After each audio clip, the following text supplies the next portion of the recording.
कहानी के शुरू में हमें दो पायलट्स दिखाए जाते हैं जो अफगानिस्तान के ऊपर अपने रॉकेट्स उड़ा रहे थे। उन पर अचानक से अफगानिस्तान के दहशतगर्द हमला कर देते हैं, जिससे वो दोनों पायलट्स नीचे गिर जाते हैं। पर उनके साथ पैराशूट था, वो बच तो गए थे, पर अफगानी दहशतगर्द बार बार उन पर हमला कर रहे थे। उस हमले की वजह से एक पायलट मर जाता है और दूसरी पायलट बच गई थी, जिसका नाम सिनक्लेयर था। उन दहशतगर्दों से बचते बचाते सिनक्लेयर थोड़ा सा आगे जाती है ताकि उसे मदद मिल सके। वो एक बंकर के पास पहुंच गई थी जिधर रशियन जुबान में कुछ लिखा हुआ था। अब क्योंकि वो रशियन जुबान तो नहीं जानती थी, इसीलिए वो बंकर के दरवाजे को खोल देती है। पर सिनक्लेयर के पीछे और भी दहशतगर्द थे और उस पर हमला करने लगते हैं, पर वो तादाद में बहुत ज्यादा थे, इसीलिए वो उनका मुकाबला नहीं कर पाती। तभी एक आदमी उधर रॉकेट लॉन्चर छोड़ता है, जिससे अब उस बंकर का दरवाजा पूरा खुल गया था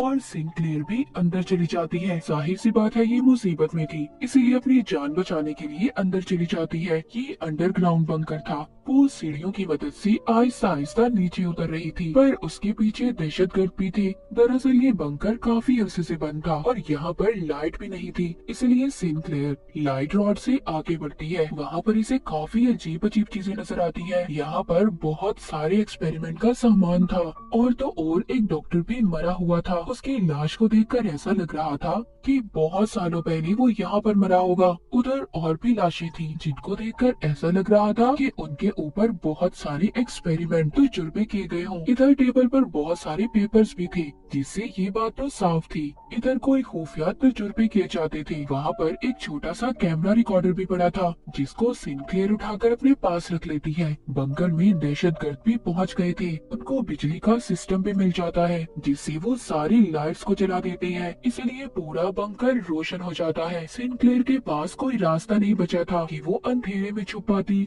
लाइट जलने पर हमें बहुत सारे चेम्बर नजर आते हैं जो शीशे के बने हुए थे। उनमें किसी क्रिएचर जैसी चीज बंद थी, पर वो इंसान जैसे ही लग रहे थे। यहाँ पर जब ये लोग एक दूसरे पर गोलियां चला रहे थे, तभी ये गोली चेम्बर पर लग जाती है, जिसमें से एक क्रिएचर बाहर आकर गिरता है।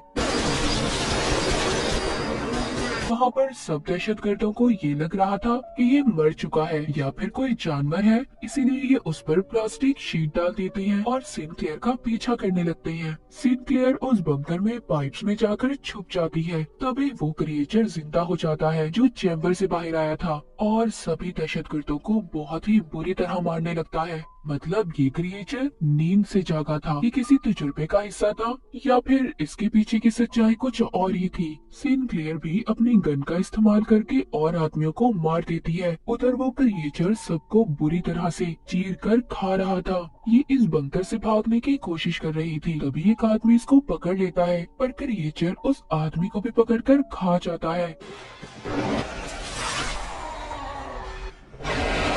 सिनक्लेयर बाहर आ जाती है और बाहर आकर उस क्रिएचर पर बार बार गोलियां चला रही थी, जिस वजह से वो क्रिएचर अंदर चला जाता है। फिर जल्दी जल्दी उस बंकर के दरवाजे को बंद करने की कोशिश करती है। क्रिएचर का मुंह दरवाजे में ही फंस गया था, पर उस दरवाजे की चेन को सिनक्लेयर ने लगा दिया था ताकि वो बाहर ना पाए। उधर बाहर एक आदमी था जो क्रिएचर को देखकर भाग रहा था, पर ये उन्हीं दहशतगर्दों का साथी था। सिनक्लेयर भी मदद के लिए आगे भागती है। जब थोड़ा सा आगे जाती है तो उसे आर्मी के कुछ लोग मिलते हैं जो उसी को ढूंढ रहे थे, जिनको सार्जेंट हुक लीड कर रहा था। हुक बताता है कि हम लोग तुम्हें ढूंढने आए हैं क्योंकि आर्मी में दो पायलट्स के लापता होने की खबर मिली थी, जिस पर सिनक्लेयर बताती है कि मेरा साथी मुझे बचाते हुए मर चुका है। जिसके बाद हुक इसको बेस पर लेकर आता है। सिनक्लेयर कहती है कि मेरी फैमिली को बता दो कि मैं ठीक हूँ। हुक कहता है तुम्हारी फैमिली को बता दिया गया है कि तुम बिल्कुल ठीक हो। जिसके बाद सिनक्लेयर अपने मेजर के पास जाती है और उसको सब बातें बताती है कि उसके साथ क्या हुआ था और उस क्रिएचर के बारे में भी।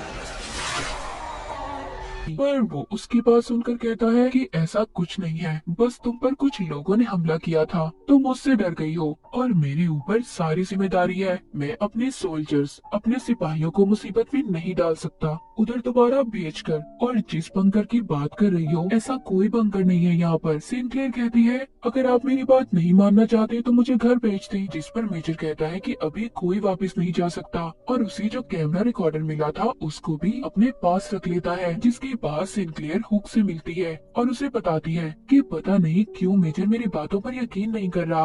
हुक उसके बारे में बताता है कि पहले बहुत अच्छा कर्नल था, बाद में उसको मेजर की पोस्ट पर यहाँ पर भेज दिया गया। जब से वो यहाँ के सारे मामलात को देखता है। सिंक्लेयर जब अपने आप को चेक करवाने डॉक्टर के पास जाती है तभी ये उस आदमी को देखती है जो बंकर के बाहर इसको मिला था। दरअसल इसको आर्मी टीम ने पकड़ लिया था। उधर हुक आता है। सिंक्लेयर अब हुक को सारे मामले के बारे में बताती है कि उधर कोई अजीब सा क्रिएचर है।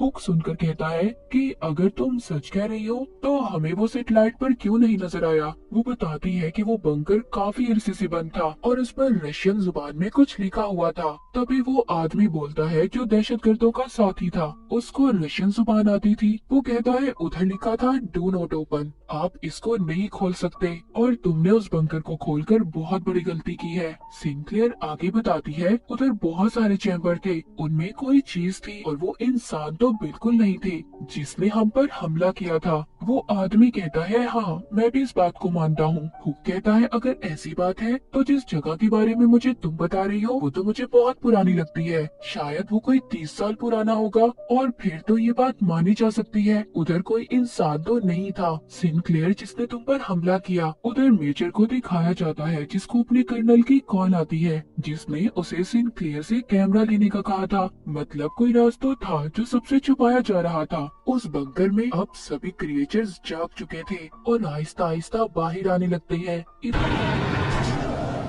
सिंक्लेयर उस आदमी से पूछ रही थी जो दहशतगर्दों का साथी था कि तुम उनका साथ क्यों दे रहे थे। वो कहता है कि साथ देना मेरी मजबूरी है, मैं एक ड्राइवर हूँ, मैंने आज तक किसी को नहीं मारा और अगर मैं उन लोगों का साथ ना दूं तो वो मेरी फैमिली को खत्म कर देंगे। तभी दिखाया जाता है कि उन क्रिएचर्स ने बेस पर हमला कर दिया था। वो क्रिएचर्स बहुत ज्यादा ताकतवर थे और सबको मारने की कोशिश कर रहे थे। अब एक क्रिएचर सिंक्लेयर के टेंट में आ जाता है और अपनी जुबान निकालकर पकड़ने लगता है जो बिल्कुल किसी रस्सी जैसी थी और उसकी आंखों से अजीब सी टेंटिकल जैसी चीजें बाहर निकलती है। उधर वो आदमी जल्दी से खुद को आजाद करवाता है जिसको बांध कर रखा हुआ था जो उन दहशतगर्दों का साथी भी था। वो उस क्रिएचर के सर पर अपनी तलवार से बार बार हमला करता है और उसे मार देता है। उधर एक क्रिएचर ने मेजर पर भी हमला कर दिया था लेकिन मेजर एक बेसबॉल बैट लेकर बार बार उस क्रिएचर के सर पर हमला करके मार देता है। तभी हुक भी एक और सिपाही के साथ आ जाता है और मेजर को बचाकर यहाँ से ले जाता है। उन क्रिएचर्स ने उनके बेस के बहुत सारे सिपाहियों को मार दिया था। सिंक्लेयर और हुक बड़ी ही बहादुरी से उन क्रिएचर्स का मुकाबला कर रहे थे और बाकी बचे हुए सिपाहियों को कंटेनर में ले जाते हैं। मेजर की हालत भी बहुत ज्यादा खराब थी क्योंकि उस पर भी क्रिएचर ने हमला किया था। जब ये सब लोग कंटेनर में बंद थे,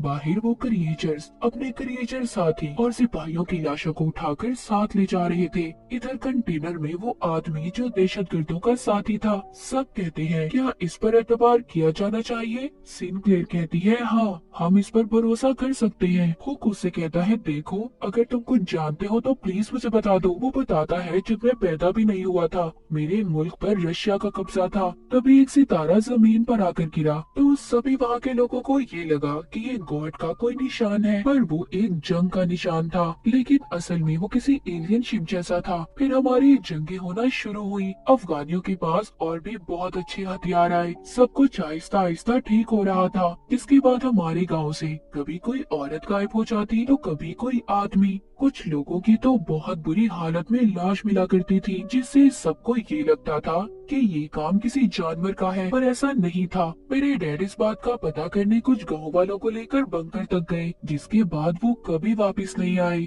ना मेरे डैड और ना वो लोग जो उनके साथ गए थे।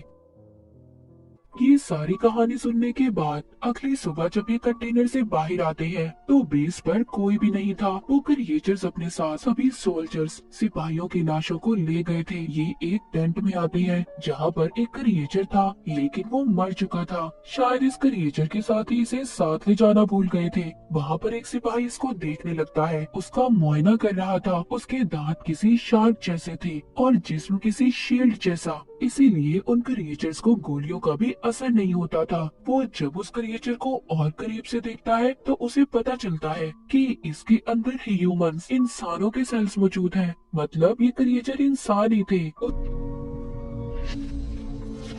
उधर दूसरी तरफ जब मेजर को होश आता है तो वो बताता है जो उसे इन क्रिएचर्स के बारे में पता था। वो कहता है कि आर्मी इंटेलिजेंस को पहले ही पता था कि उधर क्या है। वो बंकर रशियन का था। उस कैमरा रिकॉर्डर से ये पता चला है कि उधर बहुत सालों पहले एक एलियन की स्पेसशिप आकर गिरी जो रशियन कमांडर को मिली थी, और उन्होंने उस एलियन के डीएनए को इंसानों के डीएनए से बदलने का फैसला किया, जिसका नतीजा ये क्रिएचर्स है। लेकिन वो कहता है नहीं, मैं आप लोगों की मदद करूंगा। जिसके बाद वो क्रिएचर का मुकाबला करने के लिए तैयार था। बैठा अपनी तलवार साफ कर रहा था और सिंथियर उसके पास आती है। वो बताता है कि ये तलवार मेरे डैड की है। This knife belonged to my father. जिसके बाद अब वो सभी मिलकर उस बंकर के पास जाते हैं और उसको उड़ाने की तैयारी करते हैं। यानी कि ये लोग उसको ब्लास्ट करना चाहते थे, पर तभी अचानक से एक क्रिएचर हुक को अपने साथ ले गया था। सिंक्लेयर को हुक की आवाज आती है जो कह रहा था कि तुम यहाँ से चले जाओ, पर वो कहती है नहीं, तुम्हें ऐसे छोड़कर नहीं जा सकती, मैं तुम्हें बचाऊंगी। जिसमें सिंक्लेयर का साथ बाकी सब भी देते हैं। तभी उनका एक साथी रेडियो पर सुनता है कि इस सेक्टर को उड़ा दिया जाएगा, जिसके बारे में वो सिंक्लेयर की टीम को भी बताता है जो हुक को ढूंढने बंकर के अंदर गए हुए थे। उन्हें हुक मिल जाता है, पर वो उस जगह पर था जहाँ पर बहुत सारे सिपाहियों की लाशें पड़ी हुई थी, जिन्हें वो क्रिएचर्स खाने के लिए यहाँ पर लाए थे। तभी एक क्रिएचर हुक पर भी हमला कर देता है, उसको अपनी जुबान से पकड़ लेता है। हुक उसकी जुबान को काट कर बार बार उस पर हमला करता है और उसे मार देता है। इन क्रिएचर्स को सिर्फ इनके सिर पर ही हमला कर मारा जा सकता था।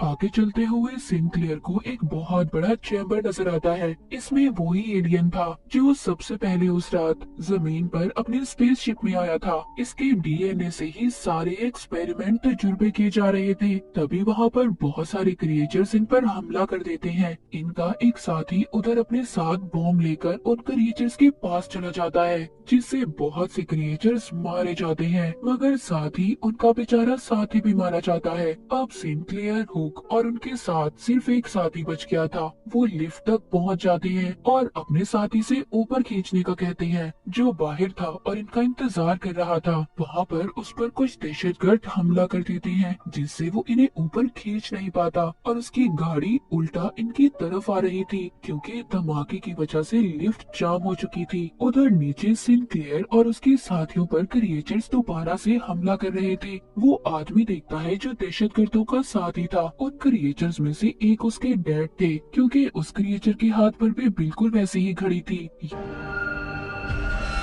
यहाँ पर पता चलता है कि उस आदमी के गांव से जितने भी लोग गायब हुए थे, उन पर एक्सपेरिमेंट तजुर्बे करके उन्हें क्रिएचर्स बना दिया गया था। उधर ऊपर से वो गाड़ी भी नीचे आने वाली थी। नीचे वो आदमी जो दहशतगर्दों का साथी था, उस गाड़ी से सिंक्लेयर को बचा लेता है और खुद मर जाता है। हुक और सिंक्लेयर के सभी साथी मारे जा चुके थे। ये अब बाहर आते हैं, जहाँ पर ये अपने साथी को देखते हैं जो गाड़ी रोक रहा था, जिसको दहशतगर्द मारने ही वाले थे। ये आकर उन पर गोलियां चला देते हैं। अपने साथी को लेकर यहाँ से जाने लगते हैं, क्योंकि अब इधर धमाके होने वाले थे। उधर गवर्नमेंट ने भी मिसाइल हमले शुरू कर दिए थे, जिसके बाद ये बंकर खत्म हो गया था। दहशतगर्द भी उस हमले में मारे जाते हैं। उस बंकर के साथ साथ वो क्रिएचर्स भी जा चुके थे। मूवी के आखिर में सिंक्लेयर, हुक और उसका एक साथी बच जाते हैं और इसी के साथ ये कहानी यहीं पर खत्म हो जाती है।